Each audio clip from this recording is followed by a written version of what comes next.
আর যারা পবিত্রতা অর্জন করে আল্লাহ তাদের ভালোবাসেন। সেটাই হচ্ছে আমাদের বিষয়, পবিত্রতা। পবিত্রতাই আজকের আলোচনা। যারা পারিবারিকভাবে অপবিত্র হয়েছে বলে মনে করি তারা কি করতে পারি। আবু হুরায়রা রাদিয়াল্লাহু তাআলা আনহু বলেন, লাকিয়ানি রাসূলুল্লাহ সাল্লাল্লাহু আলাইহি সাল্লাম অকুন্তু জুনুবান। একদা আমার সাথে আল্লাহর রাসূলের সাক্ষাৎ হলো, তখন আমি অপবিত্র ছিলাম, আমার ফরজ গোসলের প্রয়োজন ছিল। ফা আখাজা বেয়াদাইয়া, তিনি আমার হাত ধরলেন। ফামাশাইতু মাহু, আমি তার সাথে চলতে থাকলাম। তার মানে পৃথিবীর সবচেয়ে বড় মানুষ একটা সাধারণ মানুষের হাত ধরে রাস্তায় চলছেন। তিনি বলেন, মুহাম্মদ সাল্লাল্লাহু আলাইহি সাল্লামের সাথে আমার সাক্ষাৎ হলো, তিনি আমার হাত ধরলেন, এই অবস্থায় তার সাথে আমি চলতে থাকলাম। ফাঁকা আদা, এক জায়গায় তিনি বসে পড়লেন। ফানসালাউত, যখন বসে পড়লেন তখন আমি চুপে না বলে ধীরে ওখান থেকে বের হয়ে গেলাম। চুপে না বলে ধীরে ওখান থেকে বের হয়ে গেলাম। ফাআতাইতু রাহালা, বাসায় চলে আসলাম। ফাত্তাসালত, গোসল করলাম। সুমা যেত, আবার আসলাম। ওয়া কায়েদুন, দেখি তিনি সেখানে বসে আছেন। আমি চলে গেছি, তিনি জানেন না, এ কথাই নয়, কেননা একই জায়গার ব্যাপার, তিনি জানবেন এ কথাই ঠিক। তিনি এখানে বসে আছেন। আমরা একটা মানুষ হিসেবে সময় ভাবতে পারি কতটুকু সময় লাগতে পারে। ধরলাম বাসা কাছে আছে, দেখি তিনি বসে আছেন। তিনি আমাকে বলছেন, আবু হুরায়রা আইনা কুনতা, আবু হুরায়রা তুমি কোথায় গেছিলে? ফাকুলতু লাহু, বিবরণটা আমি পেশ করলাম, এই ঘটনা। অফি রিওয়ায়াতিন, অন্য এক বর্ণনা এসেছে, লাকাদ কুলতু, আমি তাকে বললাম যে ইন্নী কুনতু জুনুবান, আমি অপবিত্র ছিলাম। ফা আকরাহু আন উজালেসাকা হাত্তা আগতাসিলা, আমি গোসল না করে আপনার পাশে বসে থাকব, এইটা আমি পছন্দ করিনি। আপনার পাশে বসে থাকতে আমাকে ভালো লাগেনি আমার অপবিত্রতার কারণে, তাই আমি এইভাবে বাসায় চলে গেছিলাম, আমি গোসল করে আসলাম। তখন তিনি উত্তরে বললেন, সুবহানাল্লাহ, ইন্নাল মুমিন লা ইয়ানজুসু। সুবহানাল্লাহ, বলো কি তুমি, মোমেন পুরুষ নারী কোনো সময় অপবিত্র হয় না, বসে থাকার অযোগ্য হয় না, একটা কাজ করার অযোগ্য হয় না। যেটা তার ফরজ গোসলের ব্যাপার, সেটা তার শারীরিক পবিত্রতা। এর অর্থ এই নয় যে সে ব্যক্তি হিসেবে অপবিত্র হয়েছে, সে আমার সাথে বসে থাকতে পারবে না, সে রাস্তায় চলাচল করতে পারবে না, সে কোনো কাজ করতে পারবে না, কথাটা এমন নয়। সুবহানাল্লাহ, বলো কি আবু হুরায়রা, ইন্নাল মুমিন, নিশ্চয় মুমিন লা ইয়ানজুসু, কখনো অপবিত্র হয় না। এই কথা মুহাম্মদ সাল্লাল্লাহু আলাইহি সাল্লাম বললেন, হাদিস বুখারী মুসলিম। তাতে আমরা বুঝতে পারলাম যে অপবিত্র অবস্থায় ইবাদত হিসেবে যা নিষিদ্ধ আছে, এছাড়া চলাচলে, কাজকর্মে, উঠা বসায়, কোনোটাতে এই কর্মের কারণে নিষিদ্ধ নয়, কোনোটাই নিষিদ্ধ নয়। আব্দুল্লাহ ইবনে উমর বলেন, যাকার উমর ইবনুল খাত্তাব লি রাসূলিল্লাহ সাল্লাল্লাহু আলাইহি সাল্লাম আন্নাহু তুসিবহুল জানাবা মিনাল লাইলে, ভাবে মনে হচ্ছে যে সফরের ব্যাপার। ওমর রাদিয়াল্লাহু তাআলা আল্লাহর নবীকে বললেন, আল্লাহর নবী, আমি অপবিত্র, আমার ফরজ গোসলের প্রয়োজন। তিনি এইভাবে বললেন যে তুসিবহু আল জানাবা, তাকে অপবিত্রতা লেগেছে, তার গোসলের প্রয়োজন। তখন রাসূল সাল্লাল্লাহু আলাইহি সাল্লাম বললেন, তাওয়াদ্দা, ওযু করে নাও, অগসেল যাকারাকা, পুরুষাঙ্গ ধুয়ে ফেলো, সুম্মা নাম, তারপর ঘুমিয়ে যাও। উম্মু সালমা রাদিয়াল্লাহু তাআলা আনহা বলেন, কানান নবী সাল্লাল্লাহু আলাইহি সাল্লাম এজন্নব, আল্লাহর নবী অপবিত্র হতেন, সুমাইয়া নামো, তারপর ঘুমাতেন, সুমাইয়ান তাবেহ, তারপর জাগতেন, সুমাইয়া নামো, তারপর ঘুমাতেন। কোন এক পর্যায়ে ফজরের আজানের সময় গোসল করতেন। যেখানে এসেছে বুখারী মুসলিমের হাদিসে যে আজান হয়ে গেছে, তখন তিনি অপবিত্র, তখন তিনি গোসল করলেন, সিয়াম থাকলেন। ওদিকে বলা হয়েছে যে অপবিত্রতার কারণে, রাতের অপবিত্রতার কারণে, গোসল না হওয়ার কারণে সিয়াম ধরার কোনো সমস্যা নেই, সিয়াম পালনের কোনো সমস্যা নেই। যা বলছিলাম, উম্মু সালমা রাদিয়াল্লাহু তাআলা আনহা বলেন, আল্লাহর নবী অপবিত্র অবস্থায় ঘুমাতেন, জাগতেন, ঘুমাতেন। এক সময়ে তিনি গোসল করতেন। বোঝা যাচ্ছে অপবিত্র অবস্থায় ঘুমানো যায়, তবে কিছু কাজ আছে। আয়েশা রাদিয়াল্লাহু তাআলা আনহা বলেন, কানান নবী সাল্লাল্লাহু আলাইহি সাল্লাম ইযা কানা জুনুবান, আল্লাহর নবী যখন নিজে অপবিত্র হতেন, ফাআরাদা ইয়ানামা ইয়াকুলা, এরপরে যখন তিনি ঘুমাতে চাইতেন বা কিছু খেতে চাইতেন, গোসল করেননি, তিনি ঘুমাতে চাইতেন বা কিছু খেতে চাইতেন, ফায়াতাওয়াদ্দা ওযুআহু লিস-সালাতে, তখন তিনি সালাতের ওযু করে নিতেন। বাস, এখন যা ইবাদত নিষিদ্ধ সালাত, সেইটা ব্যতীত সব চলবে। এখন খাবে, এখন কাজ করবে, এখন ঘুমাবে, এটাই শরীয়ত। হাদিস সব ধারাবাহিক বুখারী মুসলিম। আয়েশা রাদিয়াল্লাহু তাআলা আনহা বলেন, আল্লাহর নবী অপবিত্র হওয়ার পর তিনি খাওয়ার ইচ্ছা করলে, ঘুমানোর ইচ্ছা করলে ওযু করে নিতেন, তারপরে তিনি ঘুমাতেন।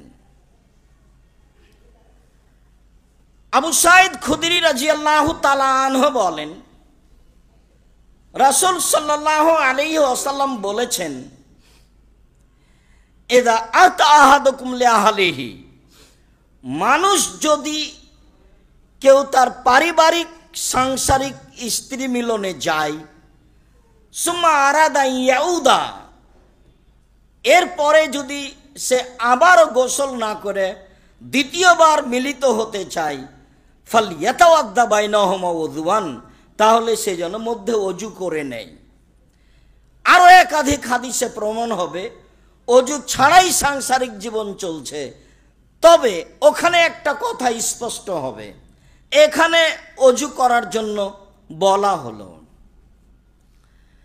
আনাস রাদিয়াল্লাহু তাআলা আনহু বলেন, কানান নবী সাল্লাল্লাহু আলাইহি সাল্লাম ইয়াতুফু আলা সাইর নিসাইহি বিগসলিন ওয়াহিদিন, আল্লাহর নবী তার সকল স্ত্রীর নিকটে যেতেন এক গোসলে, একবার পবিত্রতার মাধ্যমে সব স্ত্রীর নিকটে যেতেন বলে আনাস রাদিয়াল্লাহু তাআলা আনহু বলেন, হাদিস বুখারী মুসলিম। একসাথে 11 জন স্ত্রী ছিলেন, তবে স্ত্রী সংখ্যা 13 জন।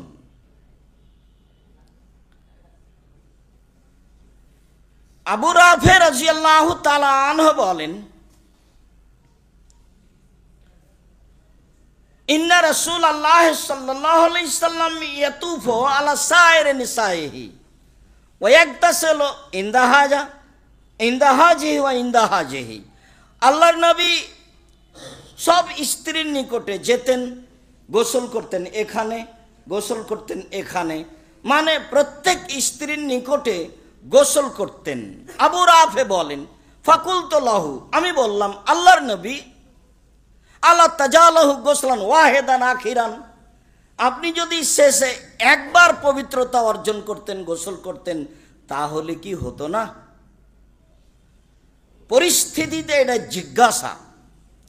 তখন রাসূল সাল্লাল্লাহু আলাইহি সাল্লাম বলছেন, দেখো, হাদা আসকা ও আতিয়াব ও আতহার, গোসল করা উত্তম, পবিত্র, গোসল করা অতীব উত্তম, গোসল করা অতীব পবিত্র, গোসল করা অতীব পরিষ্কার। উপরের হাদিসটা বুখারী মুসলিম, এ হাদিস আবু দাউদ, নাসাই, তিরমিজি, ইবনে মাজার হলেও হাদিসের সূত্র বিশুদ্ধ। যে হাদিস বুখারী মুসলিম থেকে প্রমাণিত তাতে প্রমাণ রয়েছে শেষে একবার পবিত্রতা অর্জন করা, গোসল করা। আর এই হাদিসে প্রমাণ হয় যে প্রত্যেক স্থানে, প্রত্যেক পরিবারের নিকটে। তখন সাহাবী বললেন যে একবার শেষে করলে কি হতো না? তখন তিনি না বললেন না, তবে তার কারণ উল্লেখ করলেন। তাতে তিনি বললেন জায়েজ তো অবশ্যই, একবার গোসল করাই যথেষ্ট, জায়েজ তো অবশ্যই, তবে এইটা অতীব উত্তম, এটা অতীব পবিত্র, এইটা অতীব পরিষ্কার।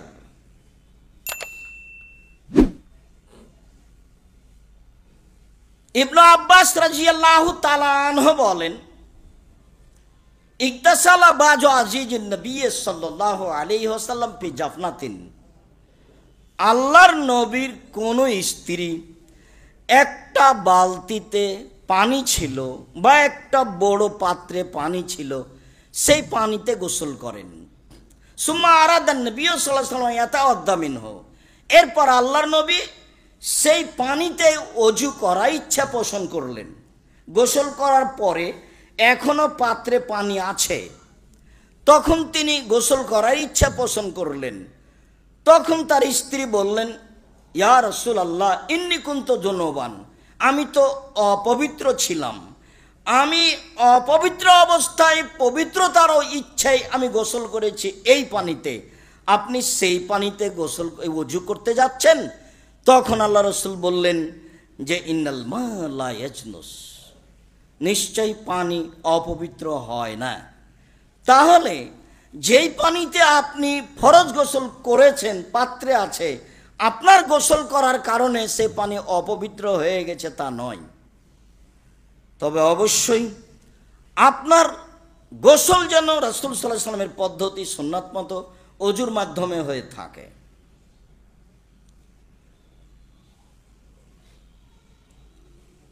আয়েশা রাদিয়াল্লাহু তাআলা আনহা বলেন, কানা নবী সাল্লাল্লাহু আলাইহি সাল্লাম ইগতাসালু মিনাল জানাবা, আল্লাহর নবী অপবিত্র অবস্থায় গোসল করতেন। সুম্মা ইস্তাগফিরু বি ক্বাবলা নাগতাসিলা, এরপরে তিনি আমার শরীরের সাথে শরীর রেখে গরম অনুভব করতেন আমার মাধ্যমে, তখন আমি গোসল করিনি। এক ডাক্তারের কথা এলাকা ভিত্তিক বিভিন্নভাবে হয়ে থাকে, শিরক হয়ে থাকে বিভিন্নভাবে। তো রাজশাহী বাগমারার এক ডাক্তার বলছে যে আমাদের অবস্থাটা এই যে স্বামী স্ত্রী গোসল করেছে, স্বামী এখন গোসল করে ঘরে যাচ্ছে আর স্ত্রী গোসল করতে আসছে, এতে যদি গায়ের সাথে গাও লেগে যায় তাহলে গোসল বাতিল। দিনাজপুরে এক হাই স্কুলের হেডমাস্টার বলছেন, আব্দুর রাজ্জাক সাহেব, চৌকি বিছানা থেকে নিয়ে বাহির বারান্দা পর্যন্ত, স্যান্ডেল পর্যন্ত, জুতা পর্যন্ত চটছালা মাদুর বিছা আছে, কেন বলতে পারেন? বলছি তা তো বলতে পারছি না, হয়তো বা পরিষ্কারের জন্য। তখন বলছেন না না না না, যার ফরজ গোসল হয়েছে সে গোসল না করে যদি মাটিতে পা দেয় তাহলে মাটি অভিশাপ করবে, এই জন্য জুতা স্যান্ডেল পর্যন্ত মাদুর বিছানো আছে। আয়েশা রাদিয়াল্লাহু তাআলা আনহা বলেন, আল্লাহর নবী আগে গোসল করে আমার শরীরের মাধ্যমে গরম অনুভব করতেন, তখন আমি গোসল করিনি।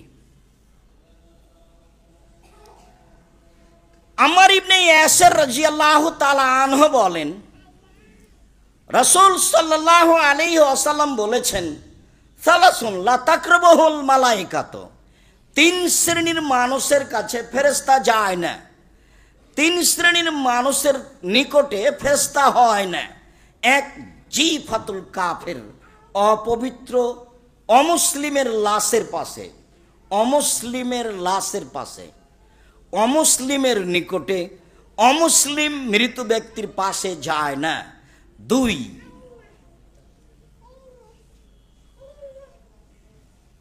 অবিল খালুক, এক ধরনের সেন্ট আছে, সেই সেন্ট ব্যবহার করলে ফেরেশতা তার কাছে যায় না। খালুক জাতীয় সেন্ট, আতর ব্যতীত যত মাধ্যম আছে সেন্টের সব পরিহার করা উচিত।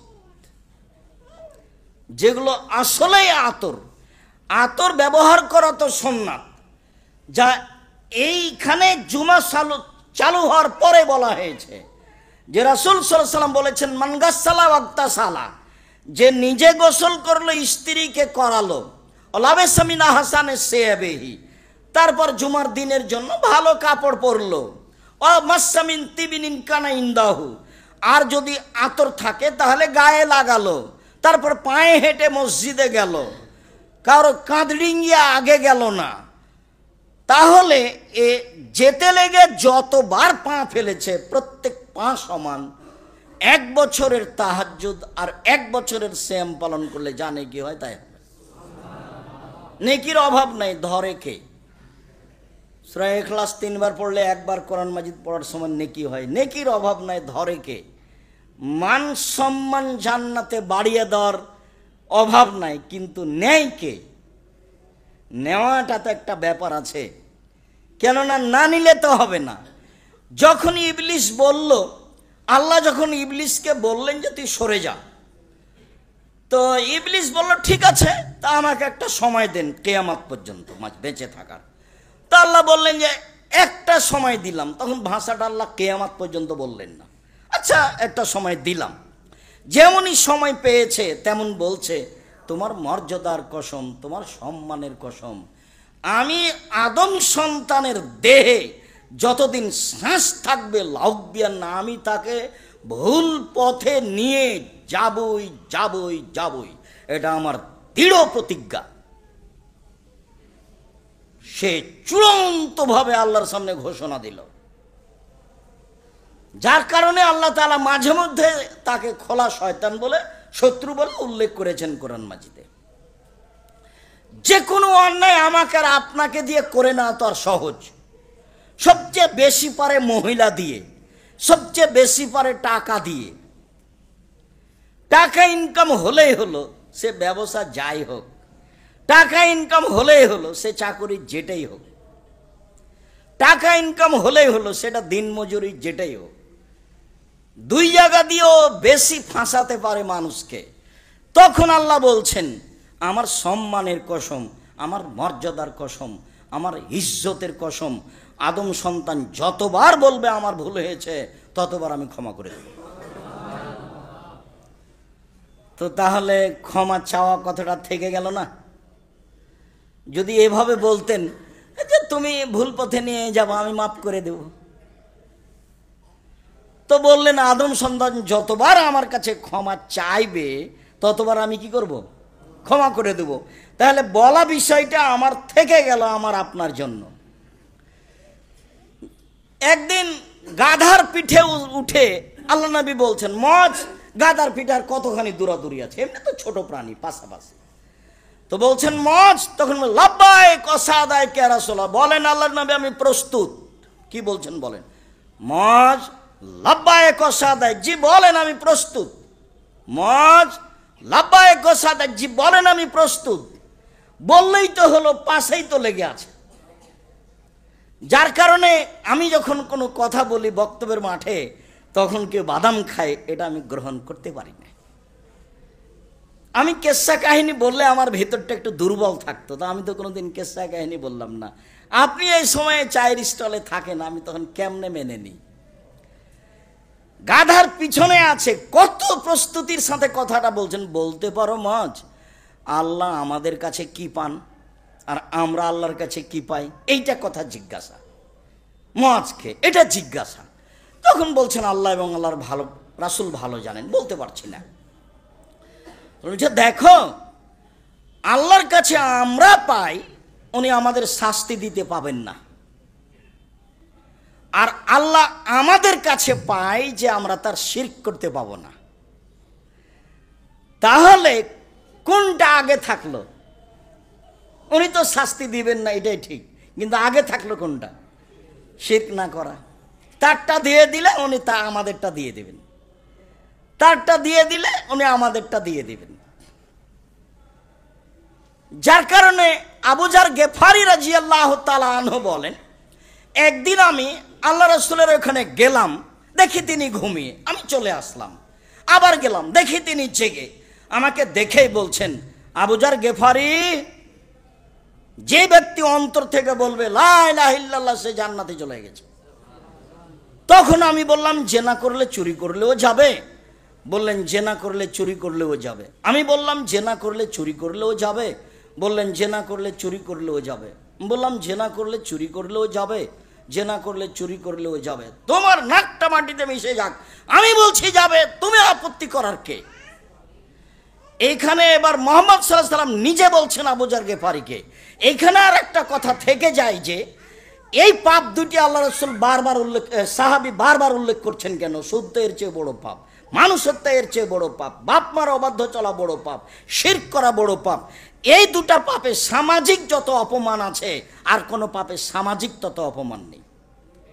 আজও জেনাই বন্যার মতো দেশে চলছে, এরপরেও এর বাস্তবতা যত খারাপ, কোনো পাপের বাস্তবতা তত খারাপ নয়। চুরির বাস্তবতা যত খারাপ, চুরিতে চোরও চোরকে মারে, ওর বাস্তবতা যত খারাপ, কোনো পাপের বাস্তবতা তত খারাপ নয়। যার কারণে বারবার এটা উল্লেখ করছেন। এরই সাথে আর এটা বুখারী মুসলিমের হাদিস, আর একটা বুখারী মুসলিমের হাদিস বলি। আবু হুরায়রা রাদিয়াল্লাহু তাআলা আনহু বলেন, একদা আমি আল্লাহ রাসূলের পিছে পিছে গেলাম, উনি হাঁটতে আছেন। ভাবছি কোথায় যাচ্ছেন। এক জায়গাতে আমাকে বলছেন, আবু হুরায়রা এখানে থামো, আমি আসছি। চলে গেলেন, দেরি হচ্ছে। আমি চিন্তিত, কোনো দুর্ঘটনা ঘটে নাকি। তারপর কি ব্যাপার, খুব ব্যস্ত হয়ে গেছি। আমি দেখছি এই যে আসছেন দেখছি তো বলছেন যে চুরি করলে জেনা করলেও যাবে। আবার বলছেন চুরি করলে জেনা করলেও যাবে। এভাবে চলে আসলেন। তখন আমি বললাম, আল্লাহর নবী, আপনি কার সাথে কথা বলছিলেন? কাউকে তো দেখলাম না। আপনি কার সাথে কথা বলছিলেন? চুরি করলে জেনা করলেও যাবে, এটা আপনি কার সাথে কথা বলছিলেন? তখন আল্লাহর নবী বলছেন, আরে শোনো, জিবরাইল আমাকে বলছে যে কেউ যদি অন্তর থেকে লা ইলাহা ইল্লাল্লাহ বলে, সে এই পাপ করলেও জান্নাতে যাবে। তখন আমি বলছি যে এটা করলেও যাবে, এটা করলেও যাবে। তো জিবরাইল বলছেন এটা করলেও যাবে, এটা করলেও যাবে। কিন্তু আমি তো জিবরাইলকে দেখতে পাবো না, কিন্তু আল্লাহ রাসূলের হ্যাঁ আর জিজ্ঞাসাটা আমি শুনতে পাচ্ছি। আল্লাহ রাসূল বলছেন এ করলেও যাবে, এ করলেও যাবে, আবার এ করলেও যাবে, এ করলেও যাবে। তা আল্লাহ রাসূল কার সাথে কথা বলছেন? আমি তো দেখতে পাই না। কারণ জিবরাইলকে তো আর মানুষ দেখতে পাবে না। আয়েশা রাদিয়াল্লাহু তাআলা আনহাকে আল্লাহ রাসূল বলছেন, আয়েশা, জিবরাইল তোমাকে সালাম দিল, এই যে জিবরাইল তোমাকে সালাম দিল। তখন জিবরাইল বলছেন, ওয়া আলাইহিস সালাম, আপনাকেও সালাম, জিবরাইলকেও সালাম। আপনি তো দেখতে পান, আমরা তো দেখতে পাই না। আপনি তো বুঝতে পারেন, আমরা তো বুঝতে পারি না। এক বিছানায় এক ল্যাপের নিচে তিনজন, মুহাম্মদ সাল্লাল্লাহু আলাইহি সাল্লাম, আয়েশা এবং জিবরাইল। অথচ আয়েশা বুঝতে পারেন না কোথায় জিবরাইল আছেন। একসাথে এক বিছানায় তিনজন, আয়েশা রাদিয়াল্লাহু বুঝতে পারেন না যে জিবরাইল কোথায় আছেন। যেটা বলছিলাম সেটা হচ্ছে, কথা প্রসঙ্গে কথা এসেছে তো, শিরক। ওরটা আগে দিয়ে দিলে আমারটা দিয়ে দিবেন। তো আমাকে কিছু বলা লাগবে, না বললে তো আর কিছু হয় না। নেকি তো মানুষ লুটে নিতে পারে, এ কথাই ঠিক। পথ তো অনেক, কিন্তু ধরে কে? ধরলে তো কিছু বলা লাগে, কিছু করা লাগে। তো তিন শ্রেণীর মানুষের কাছে ফেরেশতা যায় না। তার তৃতীয় শ্রেণীর মানুষ, যারা অপবিত্র হয় যতক্ষণ পর্যন্ত অজু না করে। জরুরি না হলেও অজু করে ঘুমাবে, অজু করে কাজ করবে, অজু করে রান্না বান্না করবে, অজু করে বেগুনের গাছ থেকে বেগুন উঠিয়ে নিয়ে আসতে পারে, সিমের গাছ থেকে সিম তুলে নিয়ে আসতে পারে, যে কোনো কাজ করতে পারে অজু করে। আমি গোসল করিনি সেই জন্য মাটি আমার ওপরে অভিশাপ করবে, সিম গাছ থেকে সিম ছিঁড়লে সিম আর ধরবে না, এইসব সব হচ্ছে শিরকি কথা। আমর ইবনে হাজম রাদিয়াল্লাহু তাআলা আনহু বলেন, একটা পত্র আল্লাহর নবী লিখেছিলেন আমার কাছে। পত্রে লেখা ছিল, আল্লাহ ইয়ামাসাল কোরআনা ইল্লা তাহিরুন, পবিত্র ব্যক্তি ছাড়া যেন কোরআন স্পর্শ না করে। এই হাদিস দিয়ে এক শ্রেণীর মানুষ বলতে চেয়েছেন যে অজু না করলে কোরআন শরীফ স্পর্শ করা যাবে না। এইটা মূলত অমুসলিম মানুষকে বলা হয়েছে, অমুসলিমকে। অমুসলিম কোরআন মাজিদ স্পর্শ করতে পাবে না। আর কেউ যদি আরেকটু ব্যাখ্যা করার চেষ্টা করেছে, তারা বলেছে যে যাদের ফরজ গোসলের প্রয়োজন হয়েছে, ফরজ গোসল না করে তারা কোরআন মাজিদ স্পর্শ করতে পারবে না।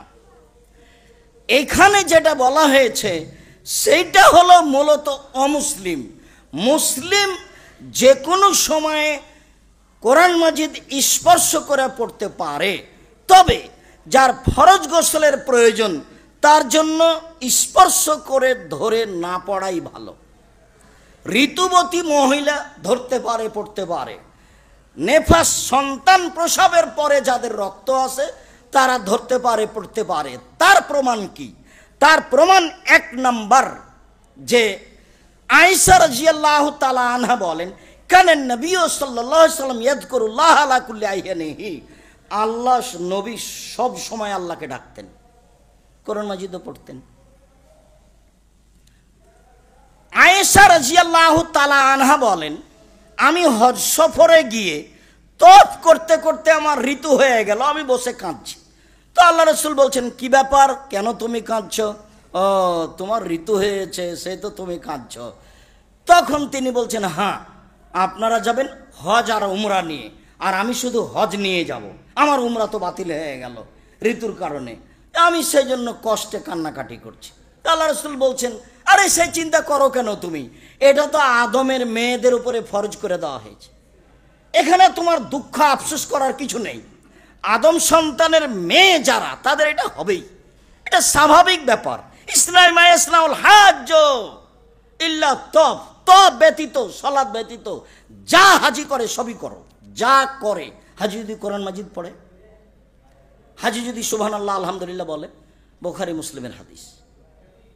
সলাতের উপরে যে বইটা লেখা আছে, যাওয়ার সময় নিয়ে গিয়ে দেখবেন বা নিয়ে থাকলে দেখবেন 8টা দলিল দেওয়া আছে ঋতুবতী মহিলারা কোরআন মাজিদ পড়বে। এই হাদিসে যেটা বলা হয়েছে সেটা হলো মূলত অমুসলিম।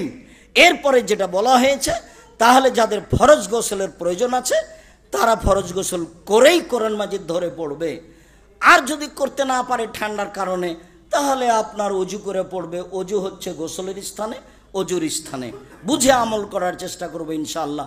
আল্লাহুম্মা সাল্লি আলহামদুলিল্লাহ ওয়াহদা ওয়াসসালাতু ওয়াসসালামু আলা মান লা নাবিয়্যা বাদা। আবু হুরায়রা রাদিয়াল্লাহু তাআলা আনহু বলেন, রাসূল সাল্লাল্লাহু আলাইহি সাল্লাম বলেছেন, লা ইয়াবুলান্না আহাদুকুম ফিল মাই দাইম আল্লাযী লা ইয়াজরি সুমা ইয়াগতাসিলু ফিহি। অবশ্যই তোমাদের কোনো পুরুষ নারী যেন বদ্ধ পানিতে গোসল না করে, যে পানি চলে না আবার সে সেখানে গোসল করবে, এমন পানিতে যেন কেউ পেশাব না করে। পেশাব পায়খানা বদ্ধ পানিতে করা নিষেধ জোরালোভাবে, যে পানিতে সে গোসল করবে। আবু হুরায়রা রাদিয়াল্লাহু তাআলা আনহু বলেন, রাসূল সাল্লাল্লাহু আলাইহি সাল্লাম বলেছেন, লা ইয়াগতাসিলু আহাদুকুম ফিল মাই দাইম ওয়া জুনুবুন। অপবিত্র অবস্থায় ফরজ গোসল কেউ যেন বদ্ধ পানিতে না করে। আমাদের দেশে যেগুলো পুকুর, বড় হোক আর ছোট হোক, সেগুলো বদ্ধ না চলমান? বদ্ধ। যদিও বিদ্বানেরা কিছু বলতে চেয়েছেন, কালু সাহাবেগণ বললেন, আবু হুরায়রা কাইফা ইয়াফালু, তাহলে অপবিত্র মানুষেরা কি করবে, কিভাবে গোসল করবে? তখন তিনি বলছেন, ইয়াতামানান তানাওয়ালান, বালতি থেকে উঠিয়ে নিবে, উঠে নিয়ে এসে উপরে নিয়ে এসে গোসল করবে। পানি অপবিত্র হয় এই হাদিস এখানে দুটা বুখারী মুসলিমতে থাক, পরে ধারাবাহিক আরো আসছে। সাইব ইবনে ইয়াজিদ রাদিয়াল্লাহু তাআলা আনহু বলেন যে, জাহাবাত বি খালাতি ইলা রাসূলিল্লাহ সাল্লাল্লাহু আলাইহি সাল্লাম, আমার খালা আমাকে রাসূলের কাছে নিয়ে গেলেন। আমার খালা আমাকে রাসূলের কাছে নিয়ে গেলেন, নিয়ে গিয়ে বললেন, হাজা ইবনু উখতি ওয়াজিউন, আল্লাহ নবী এটা হলো আমার বোনের ছেলে অসুস্থ, এটা আমার বোনের ছেলে অসুস্থ। ফামাসারাসি, তখন আল্লাহ নবী আমার মাথার উপরে হাত দিয়ে মাথাটা বলিয়ে দিলেন। ওয়াদালি বিল বারাকা, তারপর বরকতের দোয়া করে দিলেন। তার মানে মায়েরা, পিতা তার ছেলেকে তার পছন্দনীয় লোকের কাছে নিয়ে যেতে পারে, দোয়া নিতে পারে। সে মহিলা হোক আর পুরুষ হোক, যাকে ও ভালো লাগে তার কাছে নিয়ে গিয়ে বলবে একটু দোয়া করে দেন। যেমন এর আগে একবার বলা হয়েছে, আনাস রাদিয়াল্লাহু তাআলা আনহু বলেন, আমার মা একটা কাপড়কে ছিঁড়ে দুই টুকরা করলেন, আমার গায়ে অর্ধেক দিলেন, অর্ধেক পরনে দিলেন। আমি ছোট ছেলে, সাধারণ পরিবারের মানুষ। আমার মা আল্লাহ রাসূলের কাছে নিয়ে আমাকে বলছেন, হাজা খোয়াই দে মক্কা ফাদুল্লাহু, এই যে আনাস আপনার ছোট খাদেম, আপনি তার জন্য দোয়া করেন। এই যে আমার মা খাদেম হিসেবে রাসূলের কাছে রেখে দিলেন। আমি 10 বছর রাসূলের বাড়িতে থেকেছি। মানুষ ভাবতে পারতো না যে আমি এই বাড়ির ছেলে কিনা, মানুষ মনে করতো আমি এই বাড়ির ছেলে। আমি সব কিছুতেই আছি, লেনদেন যা কিছু পানি টানি প্রয়োজনীয় সব কিছুতেই আছে। 10 বছর একটানা আমি খিদমত হিসেবে থেকেছি, খিদমত করার জন্য থেকেছি, খাদেম হিসেবে থেকেছি। তো তার মা দোয়া করার জন্য নিয়ে গেছিলেন। আমার খালা আমাকে নিয়ে গেলেন, নিয়ে এই কথাটা বললেন যে আমার বোনের ছেলে অসুস্থ। তখন আমার মাথায় হাত দিলেন আল্লাহ রাসূল, দিয়ে হাতটা বলিয়ে দিলেন এবং আমার জন্য আল্লাহ রাসূল দোয়া করলেন। সুম্মা তাওয়াদ্দা, তারপর আল্লাহ রাসূল ওযু করলেন। ফাসারাত মিন ওযুহি, তার ওযুর যেটুকু বাকি পানি ছিল সেটুকু আমি পান করে নিলাম। ওযুর বাকি পানি পান করা যায়, সুন্নাতের অন্তর্ভুক্ত, তাই ইতিপূর্বে একবার আলোচনায় এসেছে। সুম্মা কুনতু খালফাহু, আমি তার পিছনে দাঁড়ালাম। এখন যেগুলো বাক্য আসছে দুটো, এগুলো আলোচনার সঙ্গে সম্পৃক্ত নয়। আমি পিছন দিকে দাঁড়ালাম। ফা নাজারতু ইলা খাতামিন নবুয়া, আসলে তার পিঠে বাইনাকাতে পায়ে, দুই কাঁধের মাঝে নবুয়াতের একটা চিহ্ন আছে, এটা আমি দেখবো সেই জন্য। তাহলে ছোট ছেলে নয়, একেবারে বুদ্ধি আছে। আমার খালা আমাকে নিয়ে গেছেন, তার মানে বুদ্ধি আছে, সব কিছু বুঝে। আমি রাসূলের পিছন দিকে দাঁড়ালাম, আসলে সে চিহ্নটা দেখব। তা আমি দেখলাম যে তার দুই কাঁধের মাঝে মিসলা জিরিল হাজালা, ঘুঘুর ডিমের মতো একটু উঁচু হয়ে আছে। এটা উনি শেষ নবী, তার প্রমাণ। খাতামুন নবুয়া, নবী শেষ, তার এটা প্রমাণ। আর কেউ বলেছে যে এইটা মশারি লাগানোর জন্য যে একটা গুঠলি গিরা লাগানো থাকে, বাঁধিয়ে দিবে কোথাও, এরকম একটা গোটার মতো হয়ে আছে, আপনার ছোলা মসুর ডালের মতো এরকম হয়ে আছে। এখানে বলা হয়েছে, বিভিন্ন জন বিভিন্ন তর্জমা করেছে, ঘুঘুর ডিমের মতো। আমি অনুমান করলাম যে তিনি যে নবী তার চিহ্ন এইটুকু। বদ্ধ পানি। আব্দুল্লাহ ইবনে উমর রাদিয়াল্লাহু তাআলা আনহু বলেন, সুইলা রাসূলুল্লাহ সাল্লাল্লাহু আলাইহি সাল্লাম আনিল মাই এখনো ফিল ফালাতে মিনাল আরদে, যেগুলো পানি মাঠে আছে, পুকুরে আছে, নদীতে আছে, এসব পানি সম্পর্কে জিজ্ঞাসা করা হলো। ওমায়ানুবা আলাইহি মিনাস সাবাই ওয়া দাওয়াবে, যেখানে সাপ, ব্যাঙ, গরু, ছাগল, বাঘ, ভালুক, পশু প্রাণী যায় পানি খায়, সেই পানি পবিত্র কিনা এইটা জিজ্ঞাসা করা হলো। রাসূল সাল্লাল্লাহু আলাইহি সাল্লাম বললেন, এজা কানা মা কুল্লাতান লাম ইয়াহমিল খাবাসা, লাম ইয়াহমিল খাবাসা, পানি যদি 2 কুল্লা, মোটামুটি 5 মুন হয়, পানি যদি 5 মুন হয়, তাহলে সে পানি অপবিত্র হবে না। আরো হাদিস পড়ি তারপরে। পানি যদি 5 মুন হয়, তাহলে পানি অপবিত্র হবে না, হাদিস সহিহ। তারপরে আবার হাদিস, আবু সাঈদ খুদরি রাদিয়াল্লাহু তাআলা আনহু বলেন, কিলালে রাসূলুল্লাহ সাল্লাল্লাহু আলাইহি সাল্লাম আন বিরিল বুদা, মদিনাতে একটা বোজা নামক ইঁদারা কূপ ছিল। জিজ্ঞাসা হলো, হাল না তাওয়াজ্জাউ মিন বীরে বোধা, আমরা কি মদিনার ওই বোজা নামক কূপ হতে পানি উঠিয়ে ওযু করতে পারি? হিয়ে, কূপটি হচ্ছে এই, ইউলকাল হেয়াদো, তুলকাল হেদ ও লোহমুল কেলাবে অন্যাত্ন, সেখানে নিক্ষেপ করা হতো নারীদের ঋতু পরিষ্কার করা নেকড়া, সেখানে ফেলা হতো কুকুর, মরা প্রাণী, সেখানে ফেলা হতো আবর্জনা, দুর্গন্ধময় পচা কিছু। তো এই কূপের পানি নিয়ে অজু চলবে কি? তখন রাসূল সাল্লাল্লাহু আলাইহি ওয়াসাল্লাম বললেন, আল মাউ তাহুরুন লা ইউনাজ্জিসু শাই, পানি পবিত্র, তাকে অপবিত্র করতে পারে না। তো প্রথম আলোচনা আর শেষের আলোচনা খুব কঠিন হয়ে গেল। এত কিছু সেখানে নিক্ষেপ করা হয়, তারপরেও সেই পানি পবিত্র, এটা হয় কি করে? আর পৃথিবীর সবচেয়ে বড় মানুষ বলছেন যে 20-25 হলে বুঝতে পারেন যে এটা ঠিক না বেঠিক। 20 হলে যিনি আঁচ করেন যে এটা ঠিক না বেঠিক, সব উপর থেকে হয়, এটা কিভাবে তিনি বলেন যে পানি পবিত্র? বিদ্বানগণ এক এক কথা বলতে চেয়েছেন। তাতে বলতে চেয়েছেন এক সময়ে নিক্ষেপ করা হতো, এখন করা হয় না। যখন জিজ্ঞাসা করা হয়েছে তখন এসব কিছু নিক্ষেপ করা হতো না, তাই চলবে কি চলবে না এটা জিজ্ঞাসা করা হয়েছে। যেহেতু এখন নিক্ষেপ করা হয় না, কাজে চলে। তা আমরা তো খুব ভালো জানি, আমাদের বাড়ির পাশে গরু জবাই করার পরে পা ফেলে দেওয়া হতো, ভুঁড়ি ফেলে দেওয়া হতো, শকুন আসতো, এসবগুলো তো ফেলা হতো। তো এখানে ফেলা হতো, তো এখন তো আর ফেলা হয় না। এখন তো মানুষ প্রায় সব কিছুই খায়, তো তখন হয়তো এরকম ছিল না। ঘটনা এমন হতে পারে, না হওয়ার কিছু নয়। তবে বিদ্বানগণ এই ব্যাপারে আশ্রয় নিয়েছেন এইভাবে। তারপরে চলেন, আবু হুরায়রা রাদিয়াল্লাহু তাআলা আনহু বলেন, রাসূল সাল্লাল্লাহু আলাইহি সাল্লামকে জিজ্ঞাসা করা হলো, আল্লাহর নবী,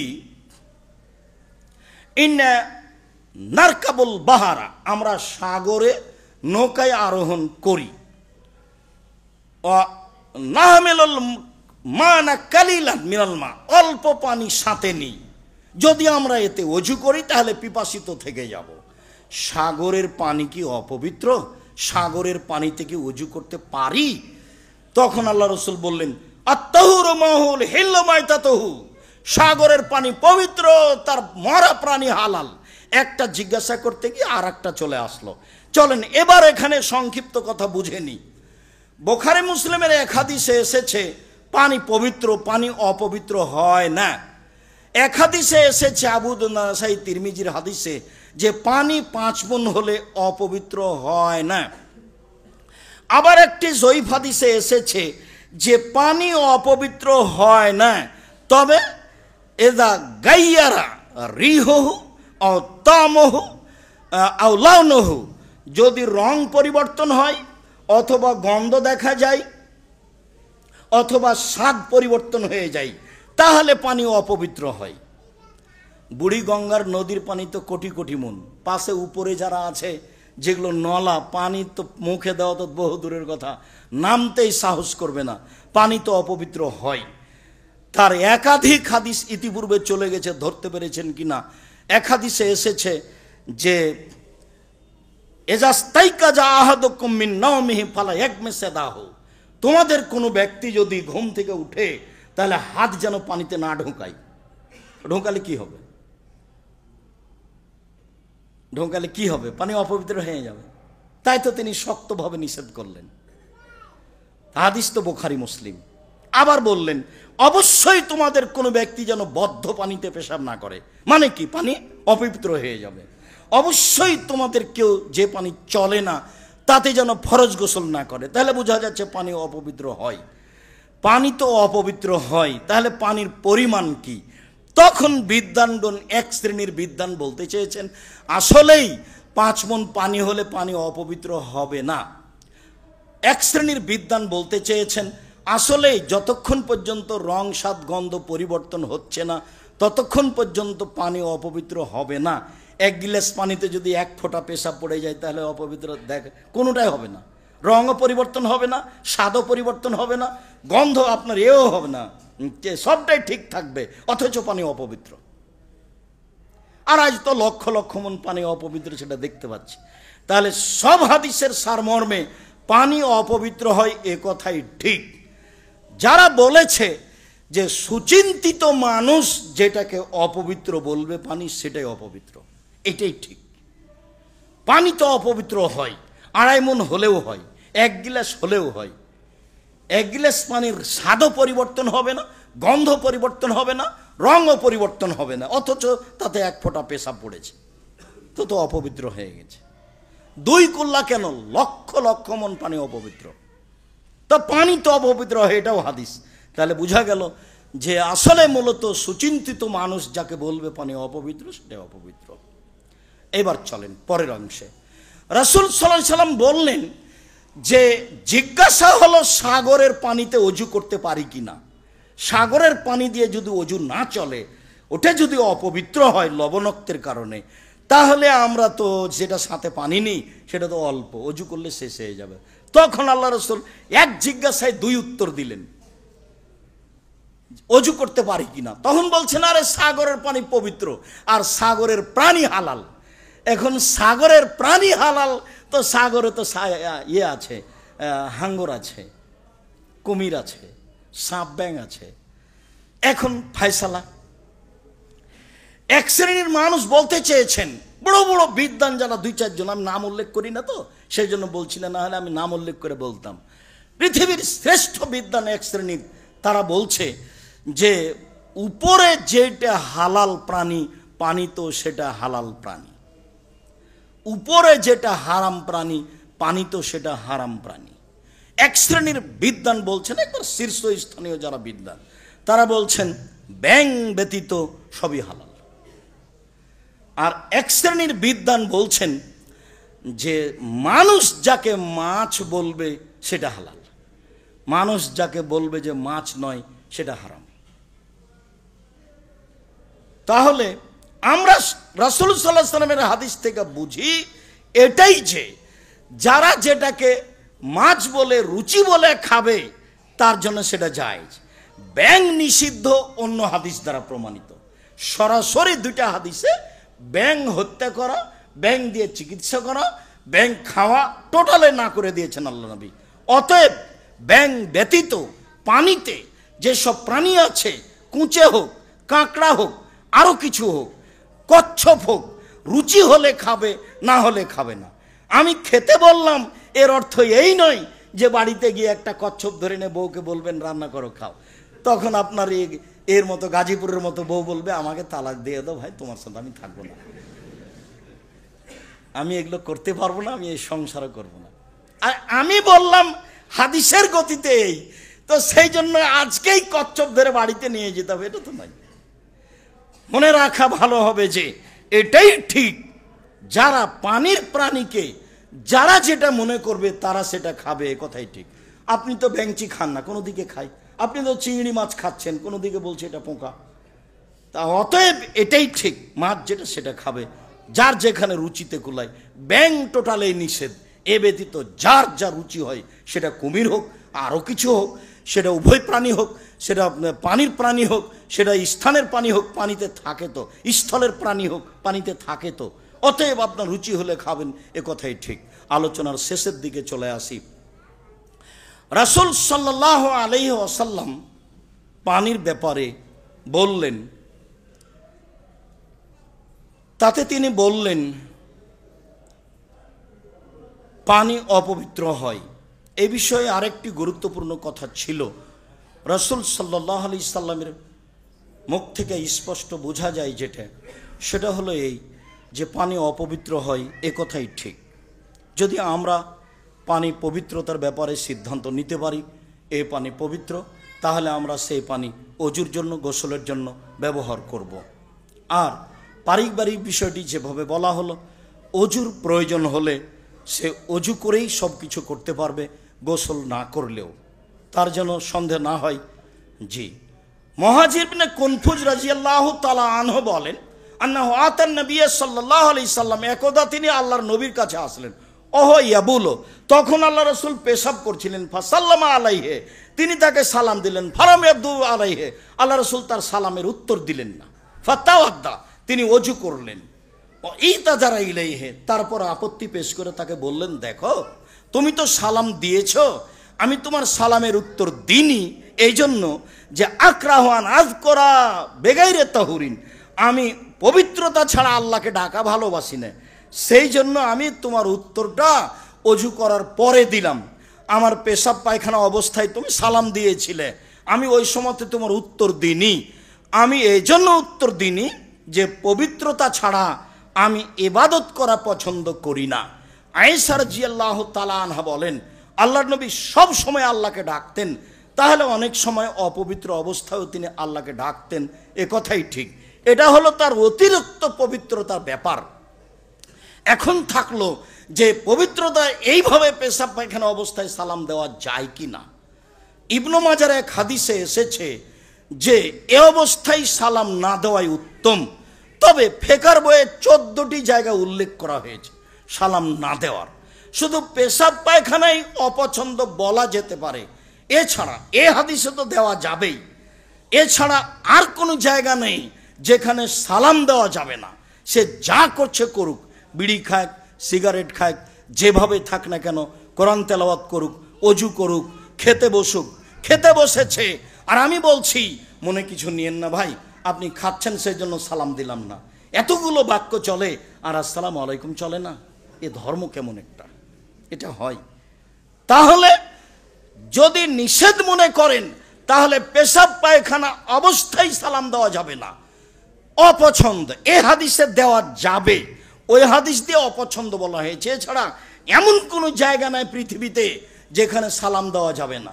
সলাৎ হোক, আপনি সালাম দেন, উত্তর দিবে আঙ্গুল ইশারা করে, হাত বাঁধা আছে, এভাবে আঙ্গুলটা উঠিয়ে দিলেই হয়ে গেল ওয়ালাইকুম আসসালাম, মুখে বলতে পাবে না। সম্মানিত মসজিদের মুসল্লি, সম্মানিত দিনী ভাই বোন, বলছিলাম